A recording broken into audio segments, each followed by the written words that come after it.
allegiance to the Constitution of the United States and the Constitution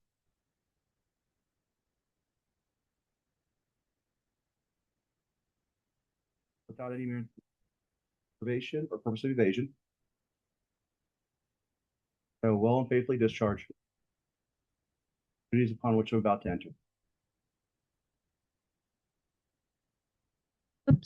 Welcome, David. Welcome, Supervisor. Thank you. So before we start the meeting with the roll call, I just want to let everyone know that we are in the San Mateo County Board of Supervisors chambers and on Zoom for the public. At this point, the clerk, will you please explain how both written and spoken public comments can be made by the attendees in today's meeting? Thank you, Chair. For members of the public, the full instructions on how to participate in today's meeting may be found on the published agenda. On Zoom, please use the raise hand feature or *9 by phone to indicate your desire to speak. Thank you. Thank you. And so if you could please do the roll call. Thank you.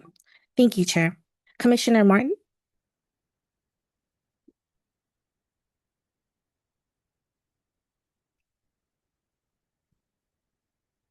It's a little hard to press the button, so you just have to.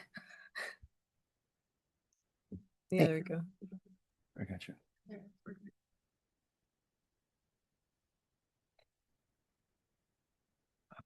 Here. Commissioner Canepa? Here. Commissioner Rinaldi? Present. Commissioner Spear? Just walking in. Welcome, Commissioner Spear. Thank you. Commissioner Wright? Present. Vice Chair Draper? Present. Chair Chankarali? Present.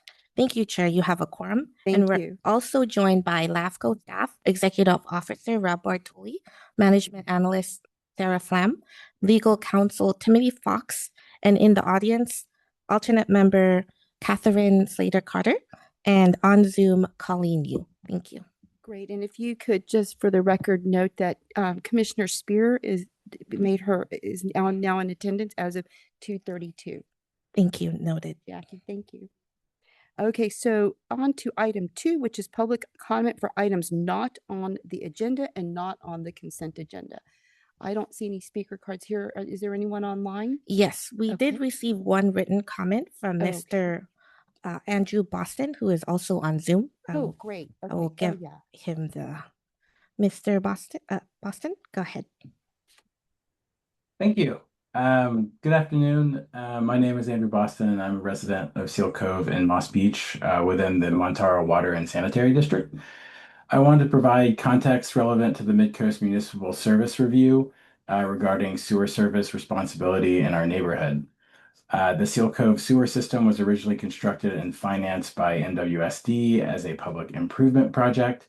I've submitted Resolution 698, which authorized the Seal Cove Area Collection System Improvement Project, and Resolution 738 into the record. Both confirm that the entire system, including gravity mains, laterals, and grinder pump stations, was publicly financed through district-issued bonds and parcel assessments. Despite that, MWSD now considers the entire Seal Cove collection system to be private infrastructure. Over the past 10 months, we filed 5 separate Public Records Acts requests and raised this at multiple board meetings, asking for the resolution, recorded easement, or other formal instrument that authorized that reclassification. To date, none has been identified. It's worth noting that when we filed parallel requests with SAM, the Sewer Authority Midcoast side, they produced responsive communications within days. MWSD, by contrast, has taken months to respond to requests for its own records, and many remain unanswered. During this time, we experienced a sewage spill on La Grande that persisted for roughly 70 days. While responsibility for the infrastructure was disputed, that kind of ambiguity directly impacts response times and public health. I raise this because it appears to be a question of municipal service responsibility and infrastructure governance. It may be something the commission would want to examine as part of the Mid-Coast Municipal Service Review. Thank you. Thank you. Any Thank other you. public comments? And we have one more Zoom participant. Thank you. Fid Young, please go ahead. Thank you. Carlisle Ann Young, or Sid Young. I do live in the Seal Cove area of Moss Beach, and I serve on the Montero Water and Sanitary District.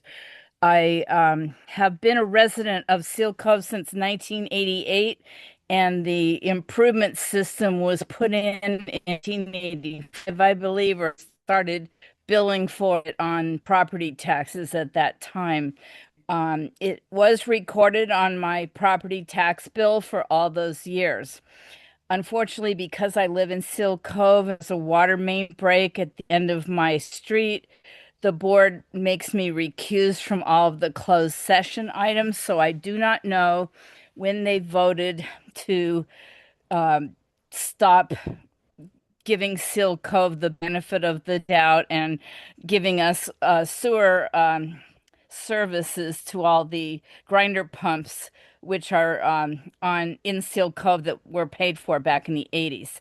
However, I can say that I don't believe there's been anything recorded differently in the county. So I think it would be great if they would start to fulfill the public records request. I also heard another neighbor, Alan Moss, whose property was damaged by the water leak, say that he was basically treated kind of rudely when he came in to do his record request.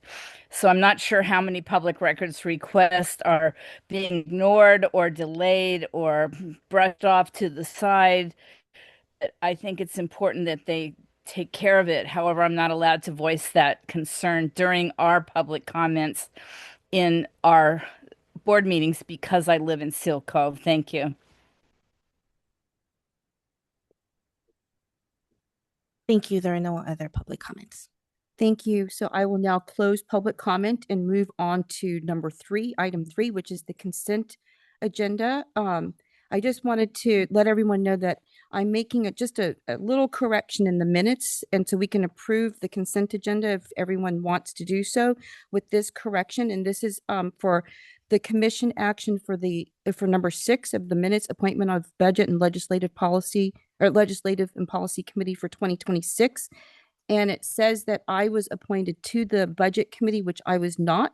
The only commissioners appointed were Commissioner or alternate Commissioner Wright, alternate Commissioner Slater Carter, and Commissioner Draper. So if we can have the minutes reflect that correction, then if I'll entertain a motion to approve the consent agenda with that correction. So moved. Is there a second? Second. So that's moved by Commissioner Rinaldi and seconded by Vice Chair Draper. Any discussion? Any public comment? No public comment. In a roll call, please. Thank you. Thank you, Chair. Commissioner Martin? Aye. Commissioner Canepa? Aye. Commissioner Rinaldi? Aye. Commissioner Spear? Aye. Commissioner Wright? Aye. Vice Chair Draper? Aye. Chair Jane Corrali? Aye. Thank you, Chair. Motion passes. Thank you. So we'll move on to our public hearings. Item number 4, which is consideration of adoption of a provisional sphere of influence for the Fair Oaks Sewer Maintenance District. Rob and Sarah, would you like to kick this off? Thank you, Chair. We're good.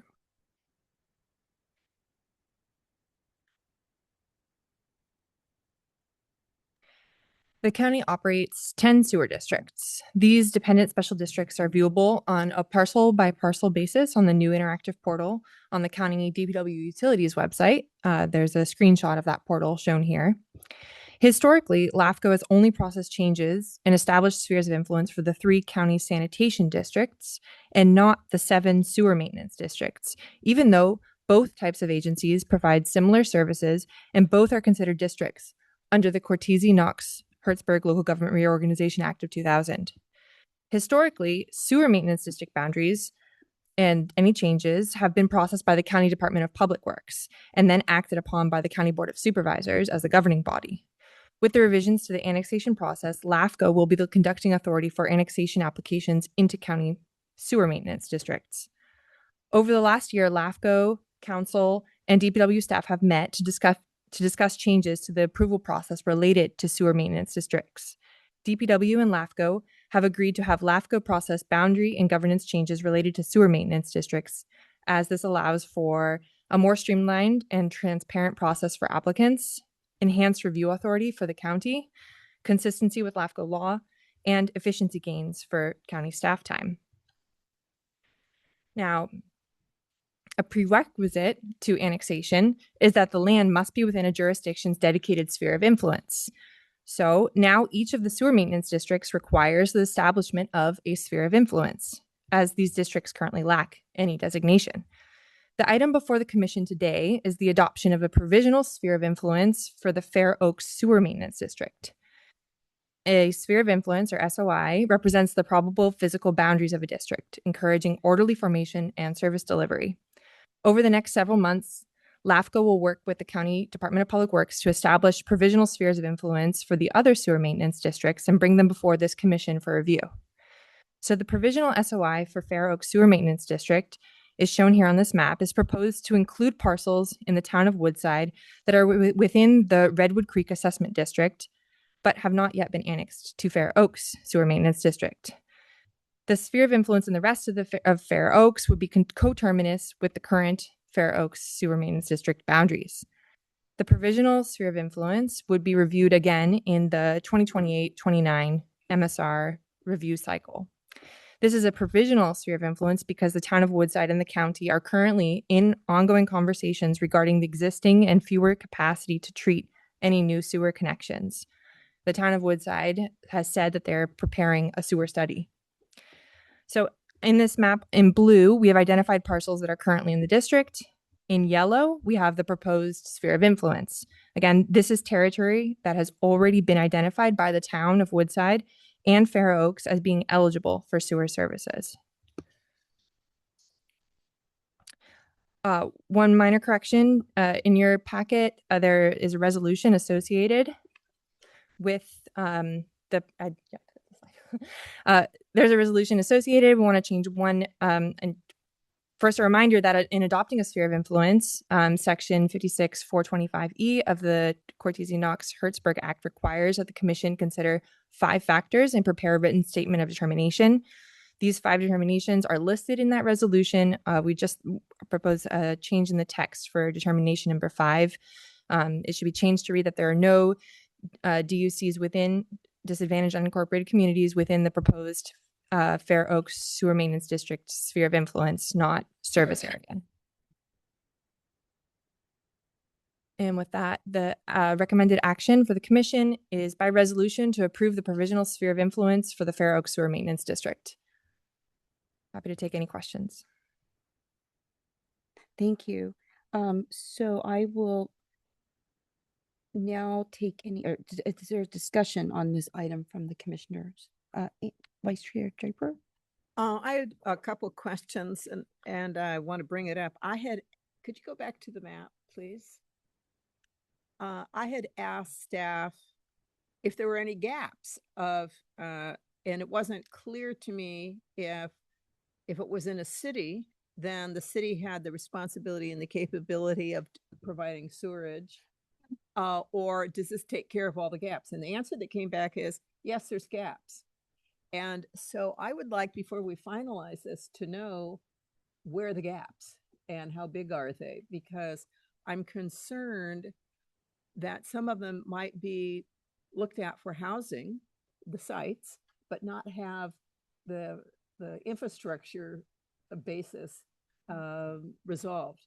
So if the staff could come back and say, where are the gaps that neither the city has the responsibility or the Fair Oaks Sewer District will not have, in terms of annexation. Because if we're looking for facilitating and prioritizing housing, we need to make sure that everybody understands what the rules are and how quickly we get through the requirements. So is that possible to come back with a map showing right around here where the gaps? Which parcels will not have sewerage either through this SOI or through the city?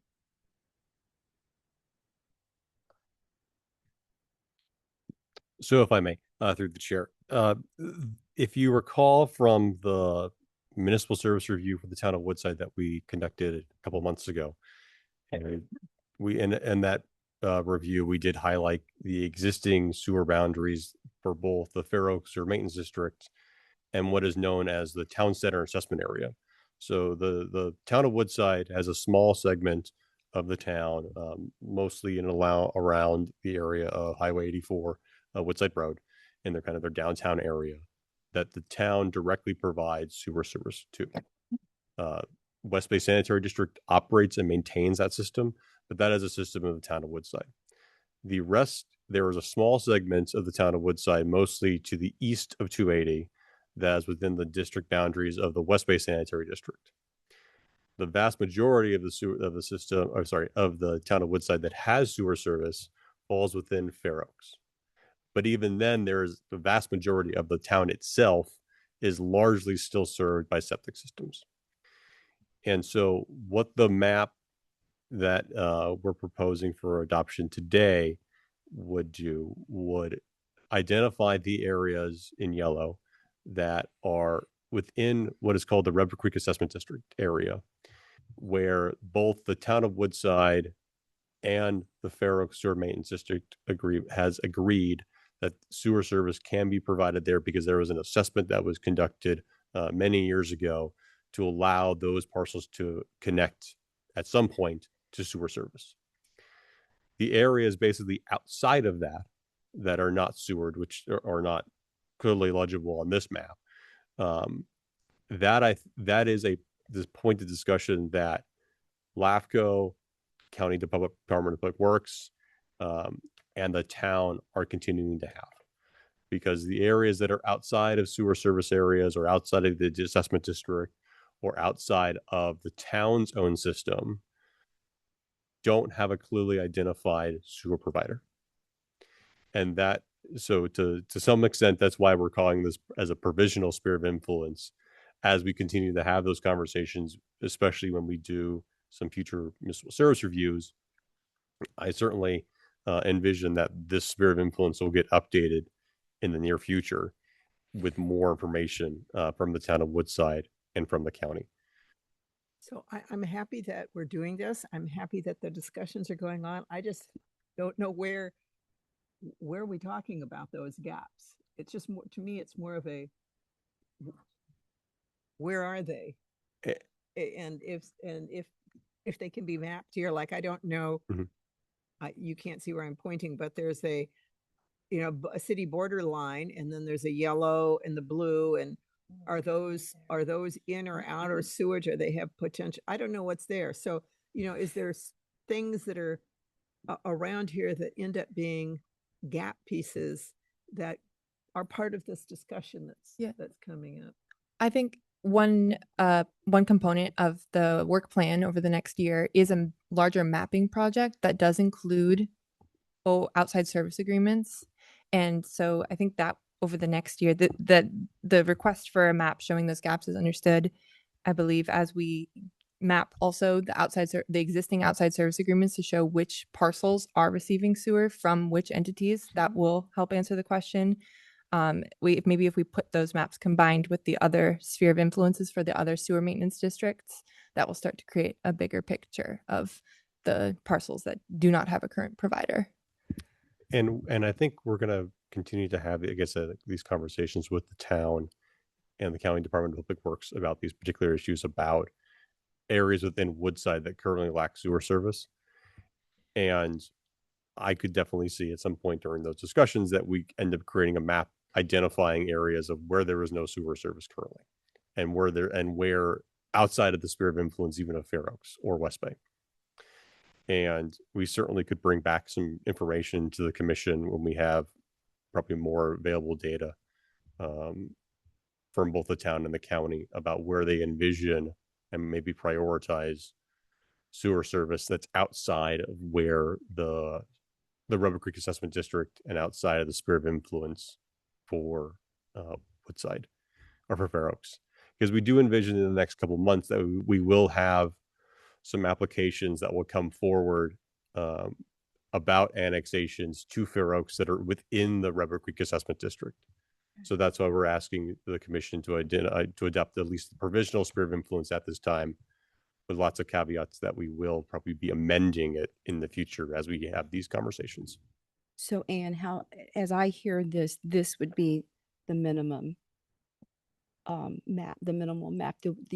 In other words, any amendments would be in addition to what this provisional sphere of influence would be. Is that correct? I'm also hearing not only to identify the provisional sphere of influence, Yeah. but also identify areas just where there are no sewer services, period. And I think that's the larger question that we've asked the town of Woodside to investigate as part of the municipal service review is what is the potential for sewer service in those areas and how would that occur?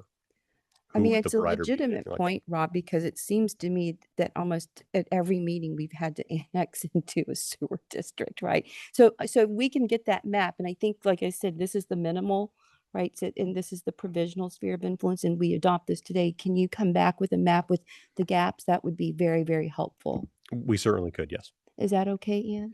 I just would like to Yeah. see a map. Yeah, I agree. Okay. Any other discussion? Commissioner Wright? Yes, and just as a slight follow-up to that, something that would have been helpful to me would be a topographical map to see if there was any gravity considerations for additional areas that might be served in an easier way without having to pump anything. And additionally, a question for Mr. Bartoli. Is there a limit on the number of times in a calendar year that they can amend their boundaries? We can certainly bring back some more information about topography. And I think if we recall again in the municipal service review, we generally identified some areas where we think that the town of Woodside may be interested in pursuing some additional studies regarding sewer, particularly in areas where topography could be a challenge for replacing existing septic systems or new septic systems. So we can certainly bring back some more information about that. Regarding amendments to a sphere of influence and limitations about that, no, there was no limitation to how many sphere of influence amendments could occur within a year or annexations if you're changing political or corporate boundaries of an entity. It's not similar to, and same thing with a city. There's city annexations. There's no provision on that. I know there are provisions and limitations on certain other changes regarding land use laws, but annexations and SOI changes is not one of those. Thank you. Any other comments from, Commissioner Rinaldi? Thanks, Chair Crowley. So just observation. So today we're passing this resolution to annex or add in the sphere of influence to the Fair Oaks Sewer Maintenance District. Reading through the packet, it seems like there's no capacitance issue. Is that correct? Executive Officer Bartoli?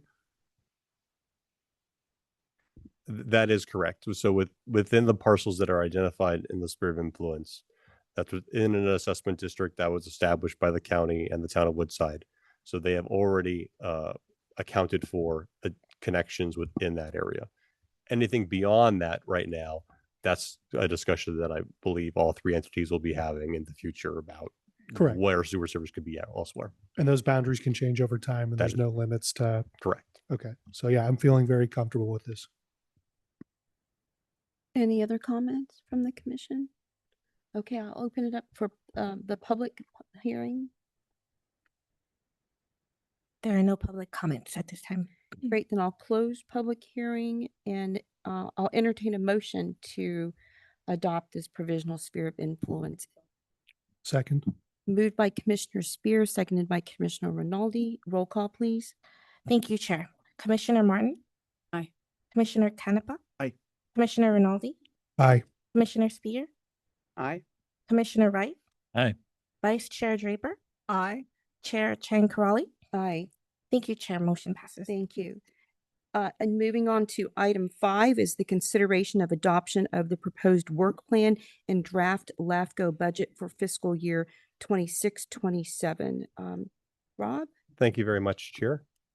Yes, it is the time of the year for the fiscal budget and work plan for San Mateo LAFCo. So for fiscal year 26-27, we have a slide here showing both the commission adopted budget for 25-26, the draft proposed budget for the upcoming fiscal year for 26-27, and then the change between those 2 years. The fiscal year for 26-27 proposes a budget of $1,037,070. which is an increase of $113,249. That includes an appropriation budget with a $100,000 of reserve. And then it also then shows the 1/3 apportionment for both the county, cities, and special districts, which is estimated to be $295,023. Key items as part of the budget itself include program increases for salary and benefits for staff, increased costs for the shared clerk position, increased charges related to future temporary office locations for LAFCo staff, increased costs for the annual LAFCo conference and workshop, and increased service charges for both IT support and county net county costs charges. The apportionment for the 1/3 share to individual cities and special districts is calculated based on the county controller's proportional share of revenues reported on their most recent reports to the state controllers for cities and special districts. Just as a reminder, the commission is seeing the draft budget as by state law. LAFCO is required to have a draft budget adopted by May 1st. And the final budget adopted by June 15th. And based on how our meetings go and scheduled, now is the appropriate time for our draft budget review, and our final budget will be scheduled for May. Notice has also been sent to all affected agencies, the county, cities, and special districts, and other interested parties. For the proposed work plan that is part of this year's budget, a couple of years ago, the commission adopted what is known as what we call as a work plan for a municipal service review. That was an 8-year work plan for all agencies. That is including special districts, cities, and will now also be including joint power agreements that provide municipal services. And we'll also be allocating time to following up with agencies regarding the status of those recommendations that we may have in those and the implementation of them. For fiscal years 26-27, we're as part of the work program that was adopted a couple years ago, we are now working on what we're calling South County Part 2, which includes the town of Atherton, several special districts, and the city of Menlo Park, along with then separately the Menlo Park Fire Protection District and the Woodside Fire Protection District. We propose that South County Part 2 will be prepared for adoption by the commission in November of 2026, and the 2 fire district municipal service reviews prepared and proposed for adoption by May of 2027. In 27 and 28, we are looking then at a full coastside review. So all the coastside agencies, the city of Half Moon Bay, several county special districts, along with a number of independent special districts that provide sewer, what is on the mid-coast area. Other work program items include review and analysis of existing outside service agreements and deferred annexation agreements. So when we have outside service agreements, say for water to the city of Redwood City, there typically is a deferred annexation agreement, meaning that a property owner is waiving their rights to protest any future annexations to cities. We've had that policy in place for several years now. So one of the requests that we've received is to do an analysis of saying where those outside service agreements are, how many do we have, are there any parcels that could possibly be eligible for annexation to the cities. So we'll be bringing a report back to the commission in the next fiscal year about that work. We're continuing our review of any processing of applications for any boundary changes. In the next year or so, we do anticipate we may be seeing the Belmont annexation of the Harbor Industrial Area. We're looking at several annexations to the city of San Carlos.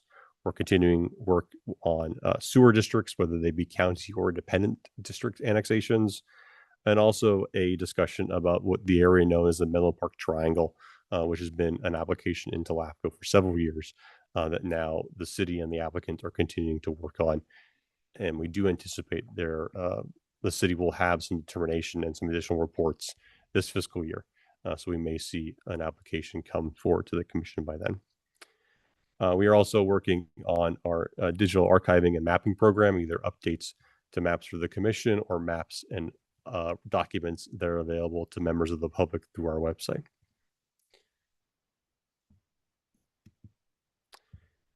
On February 25th, the LAFCo Budget Committee reviewed the draft budget and work program. and recommended the 2 items for approval with some following edits and clarifications to the work plan specifically. So as I had mentioned, the work program now will list joint power agreements or joint power authorities that will be covered in each report. Those joint power authorities or joint power agreements are specific to JPAs that provide municipal level services. So typically those in this county are fire JPAs and water JPAs. But there's also a flood control district JPA as well. LAFCo staff will talk about, as I had mentioned, a report for annexations and deferred annexation agreements that have gone with outside service agreements. There was additional information that was shown in the budget to clarify some of the costs related to furniture and how that's related to our temporary office move. We currently rent space in County Planning and Building at 455 County Center on the 2nd floor. The Planning and Building has been informed that they will be renovating that space, and we will be temporarily moving into an office at the courthouse for about a year or so. And then we will be moving back into our old offices at 455. So we do have some funds allocated for any associated costs for moving or any other temporary furniture we may need as part of that move. We'll know more information once County Planning and Building has final costs from the County Department of Public Works. And there was one item that we had in our previous budget that had to do with, or the work program, that had to do with an updates for the Broadmoor Police Protection District. That item was removed as we do not anticipate any items scheduled for an update for the full commission. Obviously, much like any district though, or any agency that's under LAFCo's review, if there is something that LAFCO staff feels that comes up and is important, we will bring that as warranted. One change since the recommendation from the budget committee, there was a minor increase to the budget of about $2,000, and that's related to incidental costs for a training for myself, but all costs will be covered by the county related to that training. So there was corresponding $2,000 in revenue.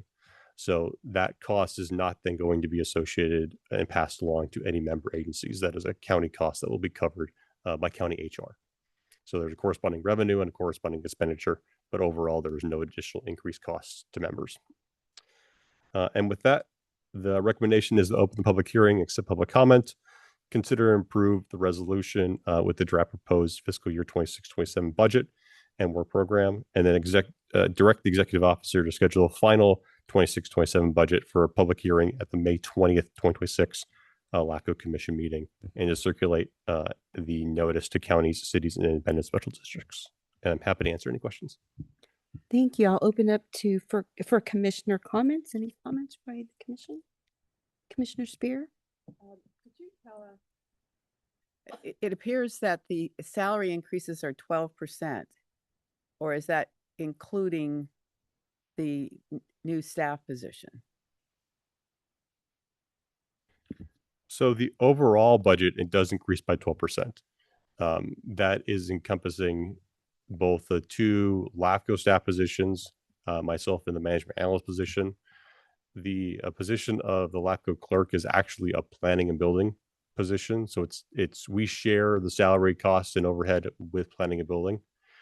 So those costs though related to salary, that is increases that are occurring because of the county schedule, as the LAFCo commission has a contract with the county for staffing. So any increases for that are adjusted through the county's normal salary schedule. Okay, so it's consistent with the salary schedule. It is. There are, yeah. All right, thank you. The one thing I will note is that within the budget for salary and benefits, there has been some additional funding set aside for potential increased costs to health benefits. Last year, health benefits are covered through the county because as we were all county employees that work for the commission. Last year, there was an adjustment and an increase in healthcare costs mid-year through the budget cycle.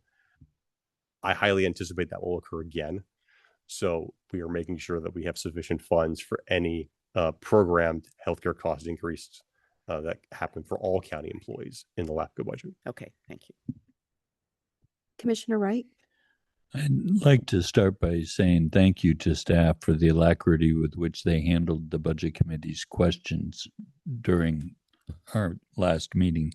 And then, Rob, you and I had a discussion earlier today about the potential effect of the unincorporated San Mateo County not having a housing element and the budgetary impact of potential annexations that would get required as a result of that. Would you care to fill the rest of the commissioners in on that discussion, please? Certainly. So one of the questions that originated from that was related to some of the housing laws that are in effect, that for agencies that currently do not have a compliant housing element, that there are some laws that allow for a more streamlined process regarding permitting in lots of ways.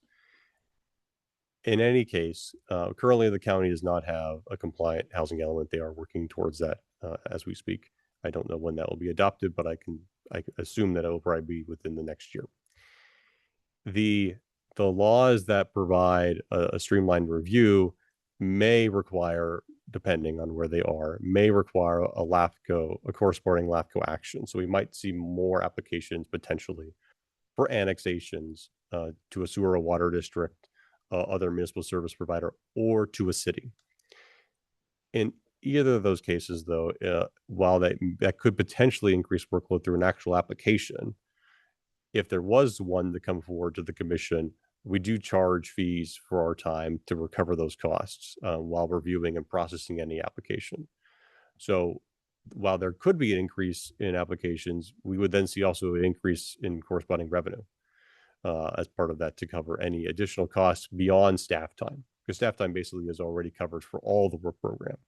But if we need additional outside resources, whether that would be a consultant, whether that be outside counsel for some reason, whatever other additional costs that may be with that application, the applicant for that annexation or whatever is before the commission would be required to pay those applicable fees. And that's on our fee schedule currently. So if there is additional work, I do feel that those costs, if we needed additional assistance with that, those costs would be covered through the application fees. Thank you very much. Commissioner Draper? I'm happy that we will be including the JPAs in with the MSRs because, golly, when you look at that list, there are a lot of important decisions that are made at the JPAs. What I've asked staff to do, and they've said that they will, but I wanted to share it with the rest of the commission, is to include that evaluation as to public accessibility to JPA meetings. You know, are the agendas posted in advance? Do they have electronic capabilities to have, well, in shorthand, Zoom kind of comments, but it could be a different technology. Do they post their minutes? You know, all the things that are done in an MSR for a city or a special district would also apply to the JPA so that that information can be made available. Because when we did the review of some special districts and looked at that a few months ago, we found that there was a real variety of availability, some being really good and others not at all. So I think that it's important to know it for the JPAs as well, because they provide some vital services to our community. So thank you, staff, for agreeing to that. Any other comment? Commissioner Martin? We have a list of those JPAs that we're going to be. We do. We've added them to the full work program. So if we put them in the corresponding years, so as Okay. the attachment to the budget, it's now shown as a separate agency. It's on the website. It is up on the website as part of this agenda packet. And then we also have an item later on the agenda that has a list of all the JPAs that are in the county. This is an informational item. So you also have that as a reference. A couple of large ones come to mind, Yes. like the airport. And Yeah. things like that. Rob, just a quick question. So the JPA, the San Francisco Creek JPA, spans 2 counties. Are you going to even be talking to Santa Clara County, and it's Palo Alto, and I think Valley Water I think Valley Water is their largest JPA member, on top of the cities of East Palo Alto and Menlo Park. So will you be connecting with the Santa Clara side of things? That the whole Creek JPA has been a big issue right now. So I don't know if it may not even matter if it's really for our LAFCo, but I just wanted to know if it's multiple cross-county jurisdictions, whether or not you would be talking to Santa Clara County LAFCO. Yes, I do envision talking to Santa Clara LAFCO about, because we have some unique boundary issues with Santa Clara that we have talked with them in the past on this. In one particular, we relayed the fire response. And so we have a good partnership with Santa Clara LAFCO. I do envision when we are undertaking the review next fiscal year with Menlo, when we do Menlo Park, Atherton, then we'll do the JPA for the flood control district down there, that we will be discussing and reaching out to Santa Clara LAFCO and other Santa Clara agencies. Thank you. If there's no other commissioner comments, I'll open it up to the public hearing, unless Commissioner Martin, do you have any extra comments? You're leaning towards your microphone. Okay, I'll open it up to the public hearing. Diana, do we have anyone online for the public hearing? There are currently no speakers online wishing to speak. Okay, then I will close the public hearing and entertain a motion for item 5, which is the consideration of adoption of proposed work program and draft LAFCO budget for fiscal year 26-27. So moved. Moved by Commissioner Martin. Is there a second? Second. Seconded by Commissioner Draper. Roll call, please. Thank you, Chair. Commissioner Martin, Aye. Commissioner Canepa, Aye. Commissioner Rinaldi, Aye. Commissioner Spear, Aye. Commissioner Wright, Aye. Vice Chair Draper, Aye. Chair Tranquilli. Aye, and I want to thank the legislative or the budget committee for doing such a great job in working with staff. Thanks for the report too, Rob and Sarah. Thank you, Chair. Motion Move on to the regular agenda for item 8. The first, item 6, public member recruitment process, appointment of public member recruitment committee, and adoption of the revised public member alternate public member policy. Wow, that was a mouthful. Thank you, Chair. So yes, item 6 has to do with the public member recruitment and several other items. So state law currently sets forth that the commission shall consist of 7 members, 2 members appointed by the Board of Supervisors, 2 members selected by the Council of Mayors or the City Selection Committee, 2 members selected by the presidents of the independent special districts, and 1 member of the public selected by the other members of the commission. That member is called the public member. And then there's alternates for each type. Currently, the both public member seats, those terms are set to expire in May of 2026. The term for Colleen Yu, the alternate member, will expire that same date.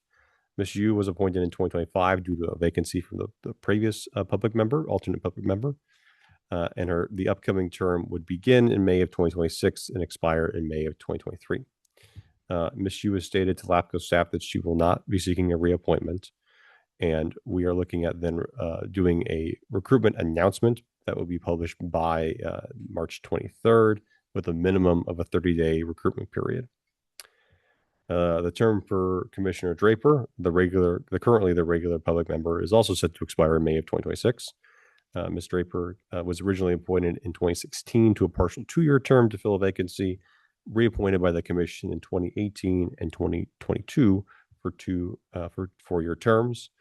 The same dates apply for her position, as it would run through May 2026 and expire in May of 2030. Commissioner Draper has stated that she is interested in seeking a new appointment for her position.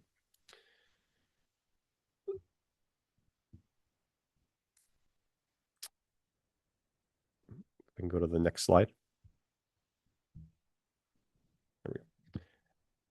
So several LAFCOs have adopted a policy that permits the reappointment of an incumbent public member without the need for an open recruitment process.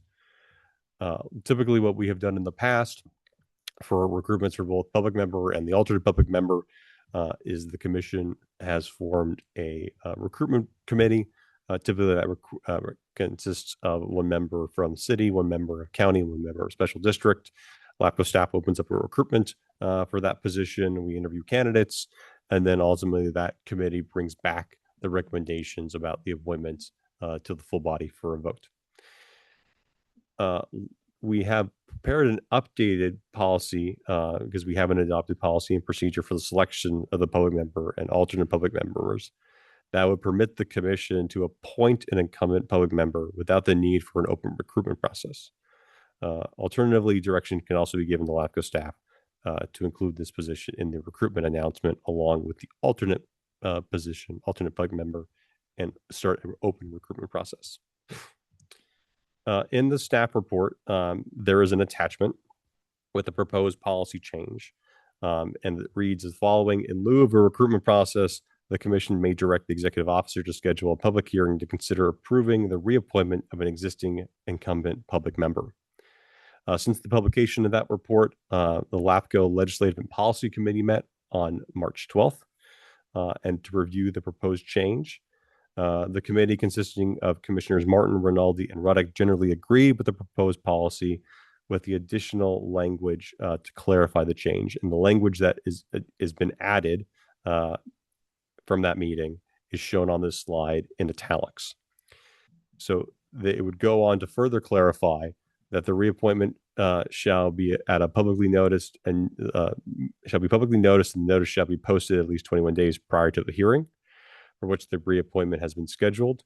The staff report for the reappointment shall state which member is proposed for reappointment and information about the incumbent commissioner, including a summary of participation and meeting attendance by the member, and that this reappointment process shall be utilized for a maximum of 2 reappointments for an incumbent public member and will require an open recruitment process for any additional terms for the member. In addition, this is not a shall. This is an option for the committee, for the commission, if they would like to do this to utilize it. The setting of the reappointment hearing would require a majority vote by the commission in order to do so, similar to the majority vote that's required to form the recruitment committee. So the recommendation for the commission is by motion, appoint 3 commission members to the alternate public member recruitment, adopt the revised procedures for the selection of a public member and alternate public member to permit the commission to reappoint an incumbent member without the need for an open recruitment, and set a public hearing for May 20th, 2026 for the proposed reappointment if the commission so chooses, or by motion, appoint 3 commission members to the regular and alternate public member recruitment committee with no proposed changes to the existing public member appointment policy. And I'm happy to answer any questions. Thank you, Rob. I'll open it up to commission comments. Any comments? Okay, I'll open it up for the public comment. Thank you, Chair. We have one member on Zoom. Sid Young, please go ahead. Thank you. Once again, Sid Young, Moss Beach. I guess it'll save you guys some time, but it sounds like an opportunity for entrenchment to not allow, or shall we say, just keep reappointing the same olds instead of allowing the public to be able to submit applications to freshen it up. Thank you. Any others? Thank you. There are no other public And comments. I'll close public comment, and I think Commissioner Rinaldi, who's on the committee, wants to clarify something, I think. Yeah, I want to first thank the other members on the legislative committee, as well as the executive officer and his staff, for helping guide us through that meeting. And really the gist of what we're proposing here is to only allow for 2 reappointments and then have to open it up to the public. We really want to maintain the public's trust. We don't want to do this in a closed vacuum. And that's the reason why we have this legislation in front of us today. So that way it doesn't just keep falling under reappointment. There is an automatic trigger which goes back to opening up to the public. Thank you. Any other comments from commissioners? And I'll entertain a there are 2 recommendations here to entertain a motion for either 1 or 2. I know where I stand on this, but Jackie, okay, thanks. I guess I have a number of questions. One, how do other LAFCo commissions operate? And 2, there is a potential here where you could serve, 12 years without really applying to be reappointed, correct? With this new suggested. So you're still, the commission would be making an appointment still for a 4-year term. And the commission has the option to either reappoint the existing incumbent public member or to move forward with an open recruitment process at any time. It's a maximum of a 2-year appointment, reappointment process that could be utilized. At any time, though, if the 4 years is up for that public member or alternate public member, the commission could decide we don't want to do the reappointment process. We would like to do an open recruitment for this new term. So it is at the discretion of the commission about whether they would like to utilize the reappointment process and for how long. There are about 4 or 5 other LAFCos that do have this policy. A number of LAFCos have their public members for many years, and even through an open recruitment process, reappoint their existing member. I think the member for LA LAFCO has been on LAFCO for over 20 years. And that's with an open recruitment No process. term limits. Yeah. So there are, so the notes, and that's what makes it unique in that LAFCO is that you really do have kind of this mix of elected officials, which their home agency may have term limits or may not. And then you have the one public member. So there's kind of this apples and oranges really about term limits and who comes from what agency, because you still have to be within a good standing of your home agency if you're a special district, county, or city member. So this would allow one process, another tool for the commission, if it so chooses, to just say, we would like to reappoint the incumbent, we'd like the person that's there, we'd like the historical knowledge, or the option of, we would like to do an open recruitment to see what available candidates there are. Where the individual could apply again. Yes. And that's what we have done in the last 2 cycles since I've been at LAFCO. And both times the commission has reappointed the incumbent member, both the alternate public member and the regular public member. And we were fortunate enough to have Ms. Yu be a candidate last year, but it is challenging sometimes to get public members to come on to LAFCO with the base understanding kind of what LAFCO does, which is a very specialized kind of unique set of knowledge and skills. So it sometimes can be challenging to do open recruitments. Thank you. Any other commissioner comments? Okay, I'll entertain a motion for one of the items. I'll take a motion to approve the first item. Is there a second? Second. Okay, so that's a motion by Commissioner Rinaldi, seconded by Commissioner Martin. Thank you, Chair. Commissioner Martin, Aye. Commissioner Canepa. Aye. Commissioner Rinaldi, Aye. Commissioner Spear, No. Commissioner Wright, Aye. Vice Chair Draper, Aye. Chair Chen Corrali. Aye. So that motion carries. Thank you, commissioners, and we'll move on to item 7, which is to consider approval of the draft audit prepared by O'Connor and Company of the San Mateo Local Agency Formation Commission's financial statements for the fiscal year ending June 30th, 2024. Rob? Thank you, Chair. Chair. Independent auditor O'Connor and Company completed its 6th audit for San Mateo LAFCO and has not identified any deficiencies in internal controls nor instances of non-compliance. The audit did not find any problems with the LAFCO financial statements. The Budget Committee reviewed the draft audit on March 10th, 2025 and recommended approval. The recommendation before the commission is by resolution to approve the draft audit prepared by O'Connor and Company of the San Mateo LAFCO Agency Formation Commission's financial statements for the fiscal year ending in June 30th, 2024.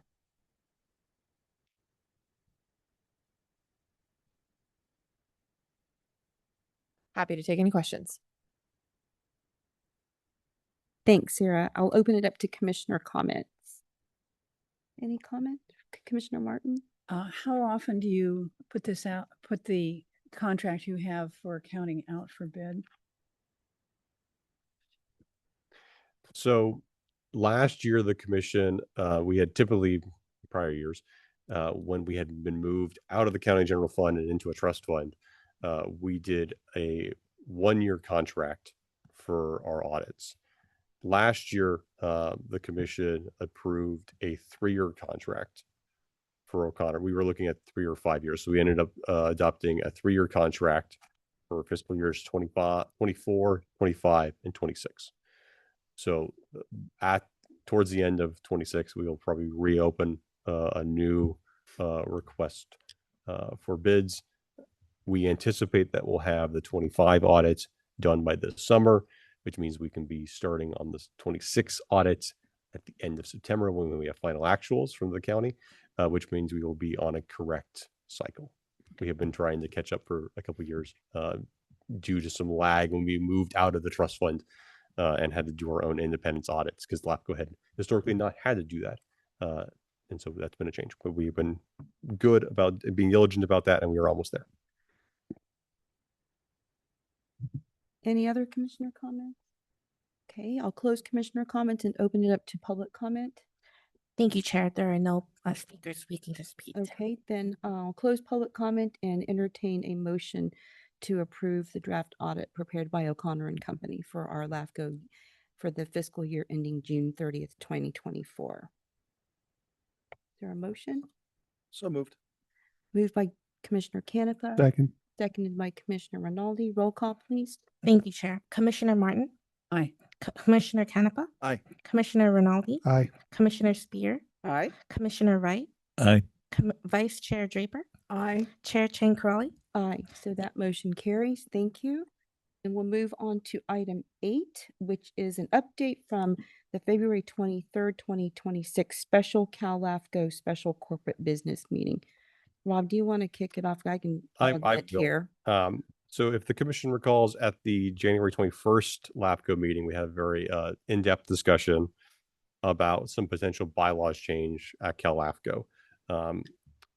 Ultimately, what the commission or what was proposed by LAFCo was the elimination of the board seat type categories at LAFCO. That'd be the city, county, public, and special district categorizations at the LAFCO board, and not the local LAFCOs.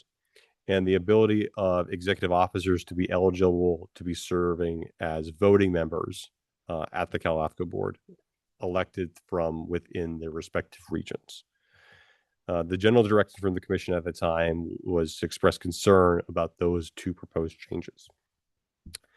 After the LAFCO meeting in January, additional information was provided to LAFCO staff and to the San Mateo voting member, Commissioner Chang Crowley, and that included comments from various LAFCOs around the state stating in support of those two changes.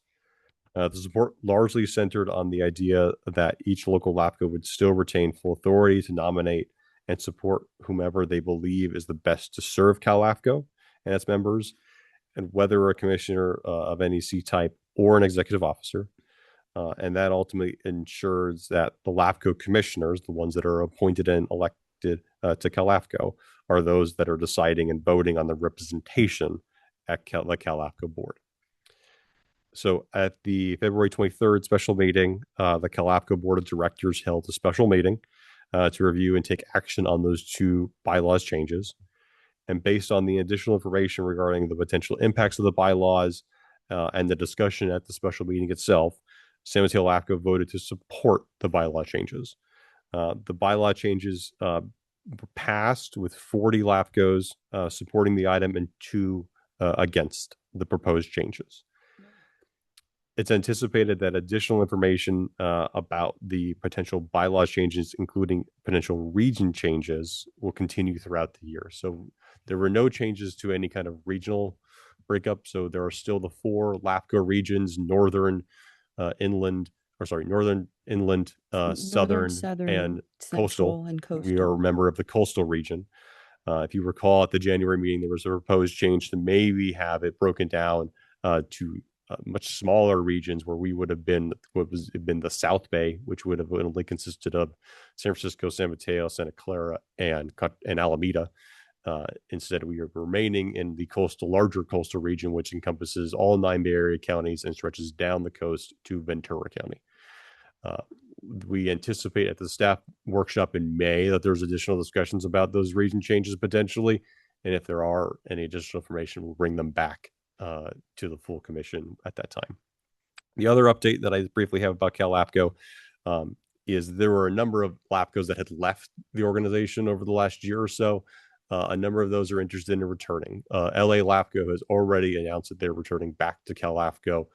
There are other LAFCOs that have at least budgeted Cal LAFCO dues as part of their process, and I think they're going to have a larger discussion at those meetings about rejoining. But it looks generally positive in the direction of other LAFCOs rejoining the Cal LAFCO. So with that, I'm happy to answer any questions. Let me Commissioner, just add. Commissioner Corrali can certainly add more to it. So just so you know, what changed my mind on the vote, because I really represented our LAFCO's viewpoints, and I was actually against pretty much what they were saying. But then one of the coastal region LAFCOs, I think it was Marin, brought up the fact that at the end of the day, our local LAFCOs have control over who gets appointed to, or who we nominate for, or vote on for the Cal LAFCO board, because there was some angst about the fact that it would be too staff heavy, right? And so that staff would be, the Cal LAFCO board members would be rubber stamping staff. But I think that the local LAFCO boards can choose not to appoint or nominate the EO of a LAFCO. So we have control over who gets to be our nominee for the Cal LAFCO board. It was a pretty overwhelming, but even if I had voted no, it would have been 39-3. But I want everyone to know I did represent our viewpoint, and it was very well received. And I think that we were trying to find a solution so that there could be control within the local LAFCOs. And I think this was a really good alternative. And I just want to add to what Rob said about some of the LAFCOs returning to Cal LAFCO. LA was a huge one, but San Diego LAFCO has now budgeted to return to Cal LAFCO. I think that they're seeing that there's value to this, especially when they put up a proposal by their executive officer, which actually did not pass the San Diego LAFCO commission. But they're seeing that there is value to being a part of a larger group. So we'll hopefully see them return to Cal LAFCO, which means that Southern California would be a little more active than they have been. So that's a really positive outcome. But I wanted John to know that I did represent our viewpoints in a very strong way. So I'll take commissioner comments, please. Anyone who has a comment. Anyway, okay, I'll open it up to public comment now. There are no speakers at this time. Okay, so basically that's just an update, and if there's we don't have to vote on anything, right? So we'll just move on to item 9, which is the Legislative and Policy Committee Legislative Report Information Only update. Oh, Before we move on, Commissioner? I just wanted to thank you for all the work that you put in. This was Thanks. so complicated and so long in its consideration. So thank you, Virginia, for Thanks. staying on top of everything. Well, I'll give y'all some more updates as they come, and the map issue will probably come up closer to the end of the year. Item 9. Thank you.